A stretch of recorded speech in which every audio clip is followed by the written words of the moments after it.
A Texas lawmaker is raising questions and considering action after our reporting this week revealed victims of violent crimes waiting months, some even years, for millions of state dollars to help rebuild their lives. Money investigator Matt Grant has been telling us the Attorney General's Crime Victims Compensation Fund should be paying out. And after we found the AG division in charge of administering the fund is hemorrhaging employees, we're hearing from more crime victims who say help isn't there when they need it the most.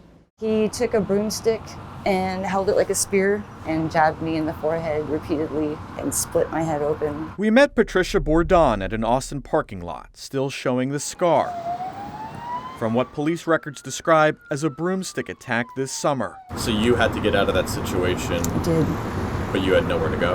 Right. With no money and nowhere to turn. I have nothing left. In August, records show Bourdon was approved for help from Texas's Crime Victims Compensation Program for medical bills and lost wages. Still, 3 months after the state approved assistance, records show she hasn't received anything. So how much could this money really change your life and help you right now? Homeless is homeless. If I had the money, I could get a place. She says she's tried calling the state for help, but gets nowhere. 6 hours, 6.5 hours was the longest.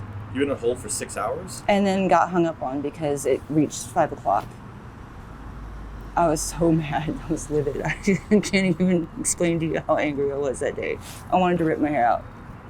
I was crying. We requested call center logs and found Bourdon isn't alone. From January to September this year, the number of people who called for help and hung up or were disconnected before reaching someone jumped from around 1,300 a month to more than 3,000. Hold times are also up. Frankly, who would want to work in those environments? Austin State Senator Sarah Eckhart says she's troubled by our findings. I was not surprised. It's unfortunate that we're seeing labor shortages all across state government. Eckhart wants to see an increase in all state employees' salaries, including those at the Attorney General's office, to keep pace with the private sector. She also wants to see a simpler application process for crime victims and more staffing at the AG's office to handle calls and process claims. The system needs to have compassion. Back with Bourdon, she says she desperately needs help, unsure how much longer she can wait. They're backed up and I just have to deal with it.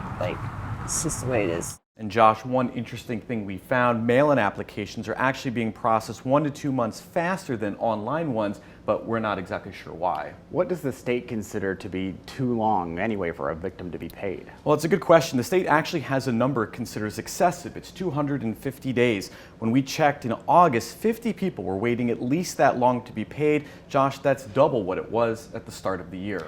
Matt, thank you very much. We know you'll stay on top of this story as it develops in the legislative session. Watch for our updates and explore our extra data features on this topic now in this story in the politics section of this station's website.